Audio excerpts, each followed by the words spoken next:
எல்லா புகழும் இறைவனுக்கே. Welcome to my channel Thopputhurai தோழி.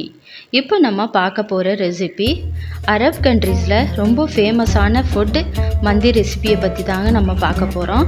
வாங்க எப்படி செய்யலாங்கிறத பார்க்கலாம். நான் ஒவ்வொரு ஸ்டெப்பாக உங்களுக்கு சொல்கிறேங்க. ஃபஸ்ட்டு ஸ்டெப்பாக நம்ம சிக்கனை சுத்தமாக க்ளீன் பண்ணிவிட்டு அதை இதே மாதிரி பீஸாக கட் பண்ணி வச்சுக்கோங்க. இதை நம்ம இப்போ மேரினேட் பண்ணுறதுக்காக கொஞ்சம் மசாலா சேர்க்க போகிறோம். அது என்ன மசாலாங்கிறத பார்க்கலாம் வாங்க. இப்போ இதற்கு ஒரு சின்ன பவுல் எடுத்துக்கோங்க. அதில் மந்தி ஸ்பைஸ் 3 டேபிள் ஸ்பூன் ஆட் பண்ணுறேங்க. இதோட லிங்க்கை நான் டிஸ்கிரிப்ஷனில் கொடுக்குறேன், பார்த்துக்கோங்க. இது கூட சால்ட்டும் சேர்த்துக்கோங்க. உப்பு அதுக்கு எவ்வளவு தேவையோ அதுக்கு தகுந்த மாதிரி சேர்த்துக்கோங்க. இப்போ 2 டேபிள் ஸ்பூன் தயிர் சேர்த்துக்கிறேங்க.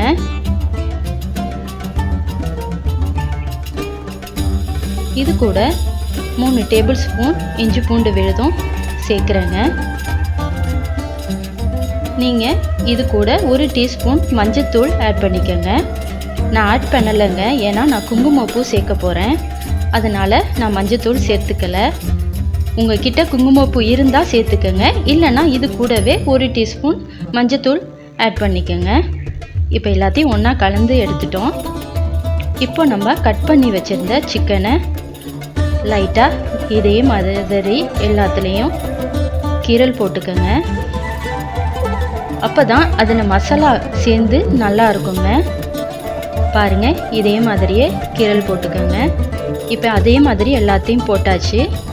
நம்ம இப்போ அந்த கீரல் போட்ட இடத்துல ஃபுல்லாக எல்லாம் கோட்டாகிறது மாதிரி அந்த மசாலாவை தடவி விட்டுக்கோங்க. நம்ம இந்த சிக்கனில் சேர்க்குற மசாலா தாங்க, பிறகு நம்ம எதுவும் சேர்க்க போகிறதில்ல. இதே மாதிரி ஒவ்வொரு துண்டுலையும் கலந்து விட்டுக்கோங்க. இதை ஃபுல்லாக இதே மாதிரி ஒரு பிளேட்டில் எடுத்து ஒரு 3 மணி நேரம் ஃப்ரிட்ஜில் வச்சுருங்க. அது ஊறினாதாங்க நல்லாயிருக்கும். வாங்க சாதம் பண்ணுறதுக்கு தேவையான பொருட்களை பார்த்துடலாம். பாஸ்மதி ரைஸ் 1 கிலோ எடுத்துருக்கேங்க. இதை 1 மணி நேரம் ஊற வச்சு எடுத்துக்கோங்க. நான் மேரினேட் பண்ண சிக்கனை எடுத்து வச்சுருக்கேங்க. பெரிய வெங்காயம் 4 ஸ்லைஸாக கட் பண்ணி வச்சுருக்கேங்க. பச்சை மிளகாய் 3, நெய் 200 கிராம், இஞ்சி பூண்டு விழுது 3 டேபிள் ஸ்பூன், குங்குமப்பூ 1 பிஞ்ச் அளவு, ட்ரை லெமன் 2, பட்டை 2, பிரிஞ்சி இலை 2, கிராம்பு 5, ஏலக்காய் 5, பட்டர் எடுத்துருக்கேங்க. இதை நம்ம லாஸ்ட்டாக சிக்கனை ஃப்ரை பண்ணுறதுக்காக யூஸ் பண்ண போகிறோம். சால்ட்டு தேவைக்கேற்ப. வாங்க எப்படி செய்யலாங்கிறத பார்க்கலாம். இப்போ நான் விறகடுப்பில் தான் செய்ய போகிறேங்க. இப்போ ஒரு பெரிய பாத்திரத்தை வச்சுக்கோங்க. அது சூடு வந்ததும் நெய்யை ஆட் பண்ணுங்கள். நெய்யும் சூடு வந்துருச்சு. இப்போ நம்ம எடுத்து வச்சுருந்த பட்டை கிராம்பு ஏலக்காவை லைட்டாக ஃப்ரை பண்ணிக்கலாம். இப்போ கொஞ்சம் ஃப்ரை ஆகினதும் நம்ம கட் பண்ணி வச்சுருந்த பெரிய வெங்காயத்தை சேர்த்துடலாம். அது வதங்கிறதுக்காக கொஞ்சமாக உப்பு ஆட் பண்ணிக்கோங்க. நல்லா வதங்கி வந்திருக்குங்க. இந்த டைமில் நம்ம எடுத்து வச்சுருந்த பச்சை மிளகாவையும் சேர்த்துக்கலாம்.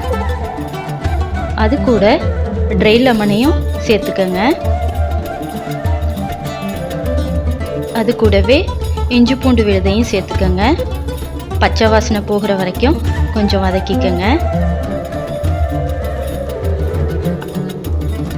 இப்போ நம்ம 1 கிலோ அரிசிக்கு 1.5 லிட்டர் தண்ணி ஆட் பண்ணுறேங்க. இந்த தண்ணியில் தான் கோழியும் வேகணும். கோழிலையும் தண்ணி விடுங்க, அதனால் இது கரெக்டாக இருக்குங்க உங்களுக்கு. நல்லா கலந்து விட்டுக்கோங்க.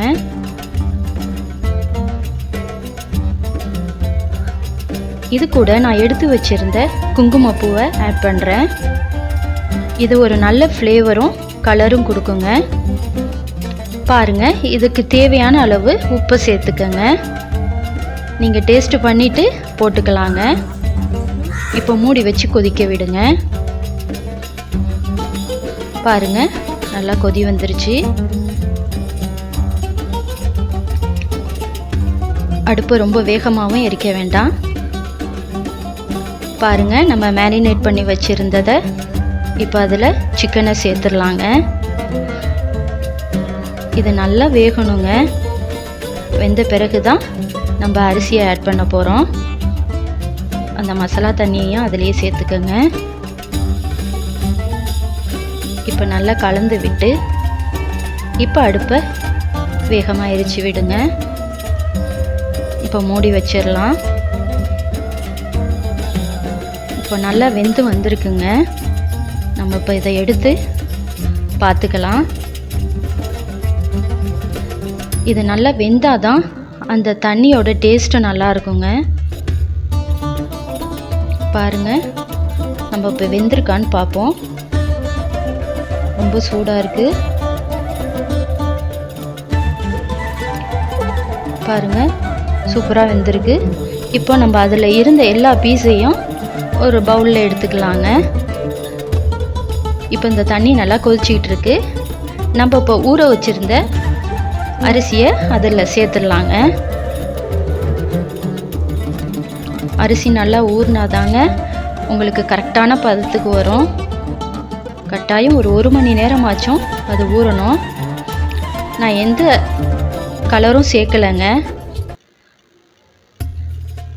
சேர்க்கவும் வேண்டாம், தவிர்க்கிறது நல்லது. பாருங்க, நல்லா கலந்து விடுங்க. தண்ணி ரொம்பவும் இல்லாத அளவுக்கு பார்த்து நம்ம தம்மில் போட்டுடலாம். இப்போ மூடி வச்சு லைட்டாக ஒரு வெயிட்டையும் வச்சிடுங்க. இனிமேல் அடுப்பு எரிக்கக்கூடாதுங்க. கொஞ்சம் நெருப்பையும் மேலே போட்டுருங்க. வாங்க நம்ம எடுத்து வச்சுருந்த சிக்கனை ஃப்ரை பண்ணி எடுத்துக்கலாம். இப்போ ஸ்டவ் ஆன் பண்ணி ஒரு பேனை வச்சு அதில் நம்ம பட்டரை ஆட் பண்ணிக்கிறோம். ஆட் பண்ணி அது சூடு வந்ததும் நம்ம எடுத்து வச்சுருந்த சிக்கனை அதில் ஒன்று ஒன்றா எடுத்து ஃப்ரை பண்ணிக்கலாம். 2 சைடும் திருப்பி போட்டு ஃப்ரை பண்ணிக்கோங்க. இது ஏற்கனவே வெந்ததுனால நம்ம அதிகம் ஃப்ரை பண்ணணுங்கிற அது அவசியம் இல்லை. லைட்டாக ஃப்ரை ஆனாலே போதும். இது பட்டரில் நம்ம ஃப்ரை பண்ணுறதுனால அதோட டேஸ்ட்டு சூப்பராக இருக்குங்க. பாருங்கள், நல்லா ஃப்ரை ஆகி வருது. இதே மாதிரி இருக்கணுங்க. எல்லா இடமும் நல்லா ஃப்ரை ஆகிருக்கணும். பாருங்கள், இந்த மாதிரி இருக்கணுங்க. எல்லாமே ஃப்ரை ஆகி வந்துருச்சு. மீதம் உள்ளதையும் ஃப்ரை பண்ணி எடுத்துக்கோங்க.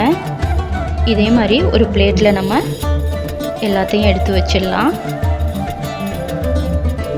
சூப்பராக ரெடி ஆகிருக்கு. அங்கே நம்ம அரிசியும் தம்மில் போட்டாச்சு. 20 நிமிஷம் அப்படியே இருக்கணுங்க. இப்போ ரெடியாக இருக்கும். நம்ம அந்த வெயிட்டையெல்லாம் எடுத்துட்டு பார்த்து கொஞ்சம் கவனமாக செய்யுங்க. நெருப்பெல்லாம் இருக்குது, அதையும் தட்டி விட்டுட்டு நம்ம இப்போது சாதம் எப்படி இருக்குன்னு பார்க்கலாம். பாருங்கள், சூப்பராக வந்திருக்குங்க. உடையாமல் அடிப்பிடிக்காமல் நல்லா வந்திருக்கு. இதே மாதிரி இருக்கணுங்க. அந்த கலரும் அந்த மந்தி கலர் வந்திருக்குங்க.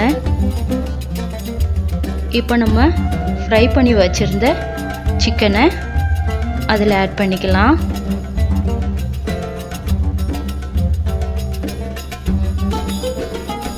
அது எல்லாத்தையுமே இதில் எடுத்து வச்சிருங்க. ஃபுல்லாக நெருப்புங்கிறதே இருக்கக்கூடாதுங்க. அந்த நெருப்பு எல்லாத்தையும் ஓரத்தில் வச்சுட்டு நடுவில் எதுவுமே நெருப்புங்கிறது இருக்கக்கூடாது. இப்போ நம்ம சிக்கன் மேலே லைட்டாக அந்த ஃப்ரை பண்ணி வச்சுருந்த ஆனியனை, பாதாம், முந்திரியெல்லாம் சேர்த்துக்கோங்க. இப்போ நடுவில் ஒரு சின்ன பாத்திரம் வச்சுக்கோங்க. அதில் கொஞ்சமாக பட்டர் வைக்கிறேன். பிறகு இந்த சார்கோலில் ஒரு துண்டு வைக்கிறேங்க. அடுப்பு கறி தாங்க. வச்சுட்டு அந்த புகை வெளியில் போகாத அளவுக்கு ஃபாயில் பேப்பர் வச்சு சுற்றி விட்டுருக்கேன். அது மேலே மூடியை போட்டுருங்க. அதுக்கு மேலே ஒரு வெயிட்டை வச்சுருங்க. 15 நிமிஷம் திறக்காம அப்படியே இருக்கட்டுங்க. இப்போ நம்ம எடுத்து பார்க்கலாங்க. அந்த ஸ்மோக்கி ஃப்ளேவர் தாங்க சூப்பராக இருக்கும். அந்த சிக்கன்லேயும் கலந்து அந்த சாதத்துலேயும் கலந்து ஒரு சூப்பரான ஃப்ளேவர் கிடைக்குங்க. இதுதான் மந்தி பிரியாணிக்கே உள்ள ஒரு ஸ்பெஷலுங்க. பாருங்கள், சூப்பராக வந்திருக்கு. அட்டகாசமாக இருக்குங்க. நீங்கள் ஒரு தடவை சாப்பிட்டுட்டிங்கன்னா திரும்ப திரும்ப உங்களை சாப்பிட தூண்டுங்க. ஏன்னா இதில் நம்ம மசாலாங்கிறதே எதுவுமே சேர்க்கறது கிடையாது. ஃபுல் அண்ட் ஃபுல் அந்த மந்தி ஸ்பைஸ் மட்டும்தாங்க. நீங்கள் சும்மா சாதாரணமாக அந்த சாதத்தையே சாப்பிட்லாங்க. அவ்வளவு ஒரு டேஸ்ட்டாக இருக்குங்க. நம்மளுக்கு ஃபுல்லாக ரெடி ஆயிடுச்சு. இப்போ நம்ம ஒரு பெரிய பிளேட்டில் மாற்றிக்கலாம். பாருங்கள், ரொம்ப சாஃப்டாகவும் சூப்பராகவும் வந்திருக்கு. 1 கிலோ அரிசியில் பண்ணியிருக்கேங்க. இது ஒரு 5 பேர் கூட சாப்பிட்லாங்க. இப்போ நம்ம எடுத்து வச்சுருந்த சிக்கனை அதில் ஆட் பண்ணிக்கிறோம். மீதமுள்ள ஆனியனையும் இதில் சேர்த்துக்கோங்க. உங்ககிட்ட பாதாம் முந்திரி இல்லைன்னா பரவாயில்லைங்க, அது ஆப்ஷனல் தான். சூப்பராக ரெடி ஆயிடுச்சுங்க. இந்த மந்தி ரெசிபியை நீங்களும் வீட்டில் ட்ரை பண்ணி பாருங்கள். பார்த்துட்டு எப்படி இருந்துச்சுன்னு எனக்கு கமெண்ட் செக்ஷனில் கமெண்ட் கொடுங்க. இந்த ரெசிபியோட சைட் டிஷ் பார்த்தீங்கன்னா மயோனீஸ், டொமேட்டோ சாஸ், அதை நான் வீட்டிலேயே செஞ்சதுங்க. கூட ஆனியனை கட் பண்ணி அதில் எலுமிச்சப்பழம், உப்பு, தனி மிளகாய் தூள் கலந்து சாப்பிட்டா அதுவும் சும்மா அப்படி தாங்க இருக்கும். எப்போதும் ஒரே விதமான பிரியாணியை ட்ரை பண்ணாமல் புது விதமாக இதையும் ட்ரை பண்ணி பாருங்கள். உங்கள் ஃபேமிலியோட என்ஜாய் பண்ணி சாப்பிடுங்க. இந்த வீடியோ உங்களுக்கு பிடிச்சிருந்தா லைக் பண்ணுங்கள், ஃபேமிலி ஃப்ரெண்ட்ஸுக்கு ஷேர் பண்ணுங்கள், மறக்காமல் சப்ஸ்கிரைப் பண்ணுங்கள்.